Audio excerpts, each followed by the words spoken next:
नमस्कार, विश्व 24 न्यूजमध्ये आपले स्वागत आहे। आताच्या घडीची सगळ्यात मोठी बातमी येत आहे। कर्नाटका हिरोडी हायवे रस्त्यावर भीषण अपघात, एक जण जागीच ठार तर एक महिला गंभीर जखमी। एका पुरुषाचे दोन्ही पाय तुटल्याची घटना समोर आली आहे। सूत्रांकडून मिळालेली अधिक माहिती अशी की कर्नाटक राज्यातून महाराष्ट्रात निघालेली सिमेंटची गाडी चालक झोपेत किंवा नशेत गाडी चालवत असावा असा अंदाज वर्तविला जात आहे।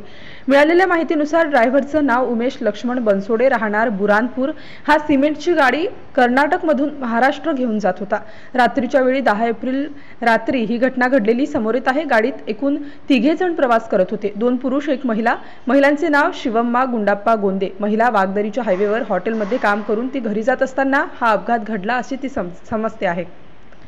तर चांद महबूब शिकलकर यांचे दोन्ही पाय कट झाल्याची माहिती समोर येत आहे। विश्व 24 न्यूजचे कार्यकारी संपादक दाऊद मुल्ला यांनी घटनास्थळी जाऊन माहिती घेतली।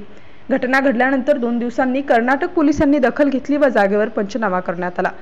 विश्व 24 न्यूज चॅनलचे कार्यकारी संपादक दाऊद मुल्ला घटनास्थळी उपस्थित होते। पोलिसांना अधिक माहिती विचारली असता पोलिसांना माहिती देण्याचे पोलिसांनी टाळले आहे।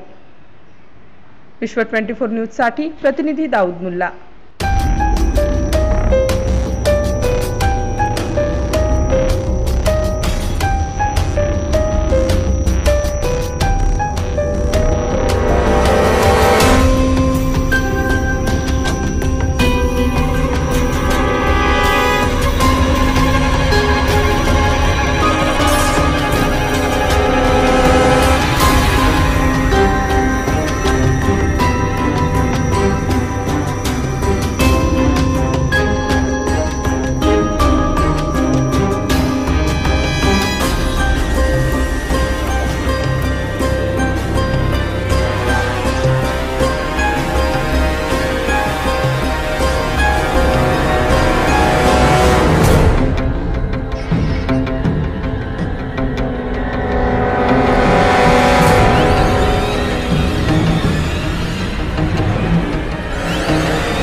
राज्यातील महत्त्वाच्या आणि आपल्या भागातील ताज्या बातम्या पाहण्यासाठी आजच आमच्या विश्व 24 न्यूज चॅनलला YouTube वर सबस्क्राइब करा आणि बेल आयकॉन प्रेस करा।